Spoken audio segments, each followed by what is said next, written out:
Assalamualaikum warahmatullahi wabarakatuh.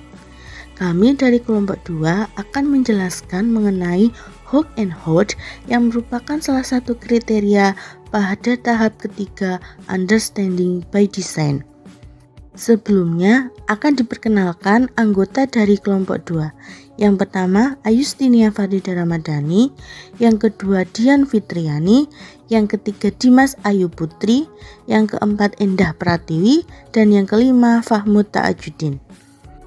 Pertanyaan yang pertama adalah bagaimana caranya menggugah pemikiran untuk melibatkan semua peserta didik dalam ide-ide besar dan melakukan unjuk kinerja.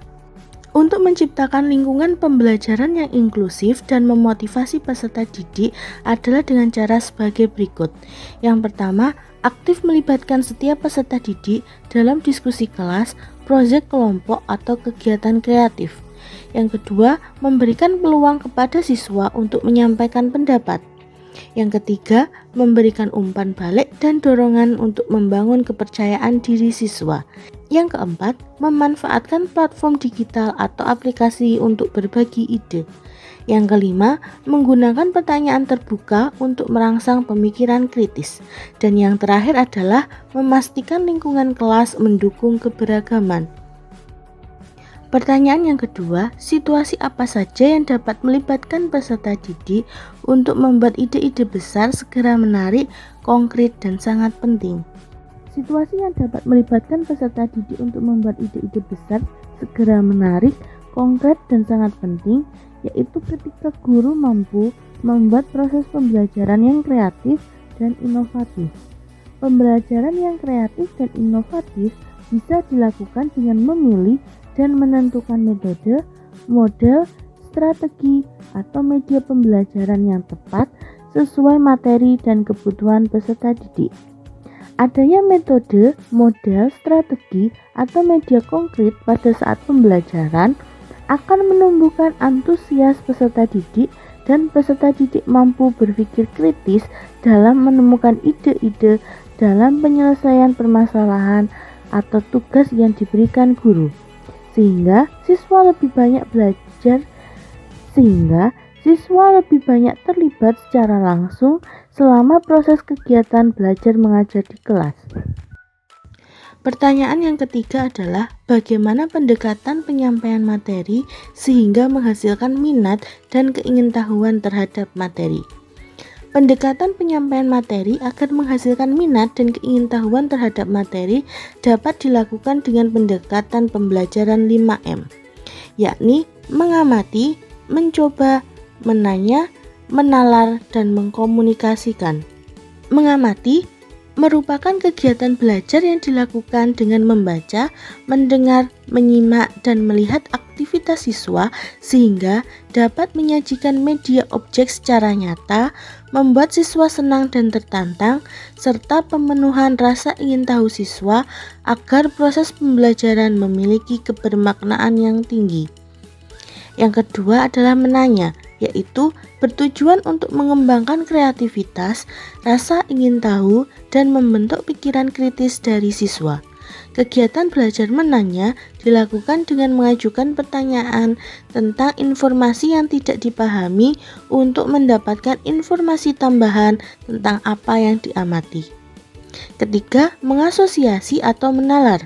Kegiatan ini dilakukan untuk memproses informasi yang sudah dikumpulkan untuk menemukan keterkaitan satu informasi dengan informasi lainnya serta menemukan pola dari keterkaitan informasi.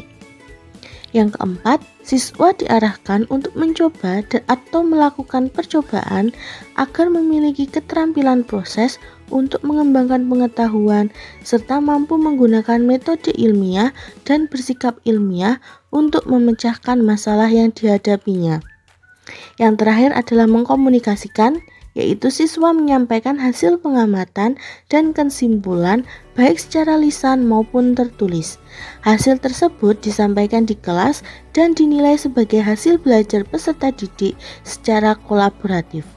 Dengan pembelajaran kolaboratif, siswa dapat mengemukakan pendapatnya, berinteraksi dengan empati, dan saling menghormati. Pertanyaan yang keempat adalah, peluang macam apa yang bisa menopang minat pelajar, terutama ketika keadaan pembelajaran terasa sulit? Ada berbagai faktor yang mempengaruhi minat belajar siswa.